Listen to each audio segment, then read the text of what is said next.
క్రైస్తవ సంఘం యేసుని రాకడ వెలుగులో జీవించాలి.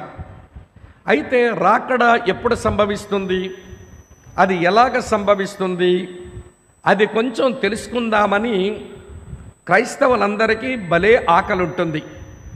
ఎందుకంటే భవిష్యత్తును గురించి తెలుసుకోవడానికి మనుషులంగా మనం ఉర్రూతలుగుతాం కదా. సరే, భవిష్యత్తును గురించి తెలుసుకోవడం తప్పేం కాదు, కానీ అది కేవలం జ్ఞాన సముపార్జనకే మిగిలిపోయి ఆధ్యాత్మిక జీవితంలో అది మార్పులు తీసుకురాకపోతే నువ్వు తెలుసుకున్న ఎస్కటాలజీ, నువ్వు తెలుసుకున్న భవిష్యత్తు శాస్త్రం అది నిష్ప్రయోజనమే. ఈ ఆకలి మనకే కాదు, ఆనాడు ప్రభువుని వెంబడిస్తున్న ఆయన శిష్యుల దగ్గరే ఉంది ఆకలి. అందుకని ఆయన ఒలీవల కొండ మీద కూర్చొని ఉన్నప్పుడు ప్రభువుని వారిట్లా అడిగారు, ప్రభువా, నీ రాకడకు యుగ సమాప్తికి సూచనలేంటి అని. కనుక ప్రియ సోదరి స్నేహితులారా, ప్రభు అయిన యేసుక్రీస్తు వారు ఆయన రాకడకు సూచనలు చెప్పారు. రాకక కాదు, సంఘం కొరకై ఆయన రాక అక్కడికి వచ్చినప్పుడు సంఘం ఎత్తబడుతుంది. యేసు రాకకు ఏ సూచనలు లేవు, కానీ యేసు రాకడకు మాత్రం చాలా సూచనలు ఉన్నాయి. సంఘముకై అక్కడికి ఆయన రావడానికి ఏ సూచనలు చెప్పలేదు. ఆయన అకస్మాత్తుగా వస్తాను, దొంగవలే వస్తాను, సంగమా మీరు సిద్ధపడండి, నేను వధువు కొరకు నేను వస్తాను అన్నాడు. ఆయన రాక వధువు కొరకు రాక, కానీ ఆయన రాకడ వధువుతో రాకడ.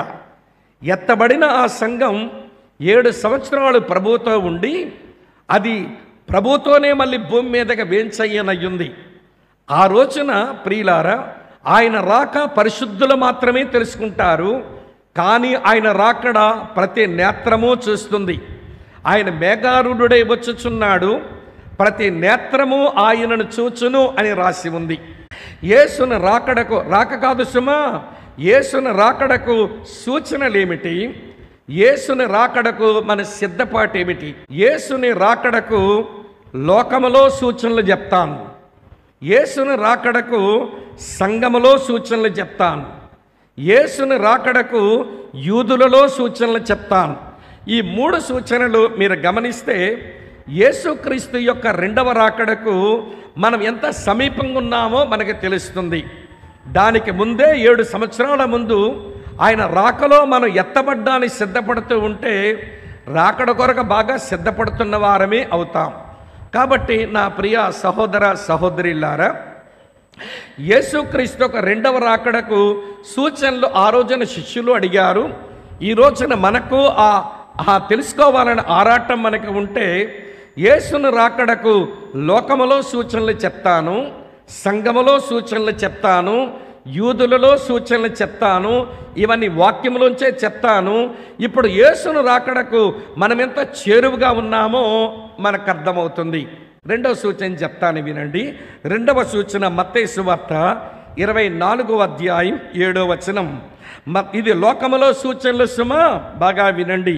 మత్తయి సువార్త 24వ అధ్యాయం నేను చదువుతున్నాను, చూడండి ప్రియులారా. ఇలా వ్రాసి ఉంది, మీ కొరకే చదువుతున్న 8వ వచనం చదువుతాను. 24:8 అక్కడక్కడ కరువులను భూకంపములను కలుగును, ఇవన్నీ వేదనలకు ప్రారంభం.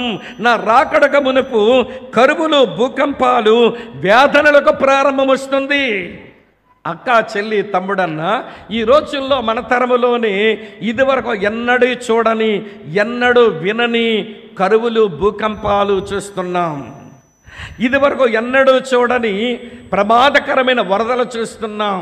ఈ వరదల వలన కరువులు పెరిగితే ఆ కరువులో మనుషులు అల్లాడిపోయిన పరిస్థితి మన విజయవాడలో ఈ మధ్య కాలంలోనే విన్నాం. మేము కొంచెం రిలీఫ్ కొరకు కొంత ఏదో చేస్తేను మా సహోదరులు కొంతమంది స్థలానికి వెళితే అక్కడున్న వాళ్ళు అంటున్నారట, పడిపడి ఏమిస్తా తీసుకునే ప్రయత్నం చేస్తూ వాళ్ళు అన్నారట, మేము పేదవాళ్ళం కాదండి, వరదలు మమ్మల్ని పేదోళ్ళుగా చేసేసాయి, మేము జీరోకి వచ్చాము ఇప్పుడు మేము. మా దగ్గర ఏమీ లేదు, మేము స్వతహాగా మేమేం బీదవాళ్ళం కాదండి. ఈ వరదల మమ్మల్ని పేదాళ్ళుగా చేసేసింది, ఈ వరద మమ్మల్ని పేదవానిగా చేసేసింది. అందుకే నా బ్రతుకు జీరోకి వచ్చింది. ఈ కరువును అనుభవిస్తున్నాం. ఏ రొట్టె మొక్క దొరుకుద్దా, ఏ పొట్లాము దొరుకుద్దా, ఏ గుడ్డ మొక్క దొరుకుద్దా, ఏ పాత్ర దొరుకుద్దా? పాత్రలు ఇవ్వండి, ఇంట్లో ఉన్న సరుకులు, అలాగనే బట్టలు, ఇంట్లో ఉన్న బీరువా కూడా కొట్టుకుపోయిందండి. ఏమీ లేని వారం అయిపోయాము ఈరోజు. మేము స్వతహాగా పేదవాళ్ళం కాదు. We are forced to be poor. మేము పేదవాళ్ళకు ఉండడానికి అట్లా మేము నెట్టివేయబడ్డామని చెప్పి ఏడుస్తున్నారు మనుషులు.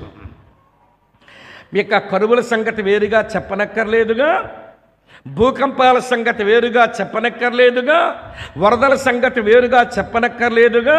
అక్కడేమో చైనాలో, ఇక్కడేమో కేరళలో, ఇక్కడేమో విజయవాడలో, అక్కడేమో ఖమ్మంలో. ప్రియులర, వరదలు, మనుషులు అక్కడక్కడ వారి పడే ఇబ్బందులు కనబడుతున్నాయి. ఇవన్నీ చూస్తున్నప్పుడు యేసుక్రీస్తు యొక్క రెండవ రాకడకు మన సమీపంగా ఉన్నామని తెలుసుకోవలసిన ఆవశ్యకత ఉంది. రెండు చెప్పాను, ఇది లోకములో సూచనలు.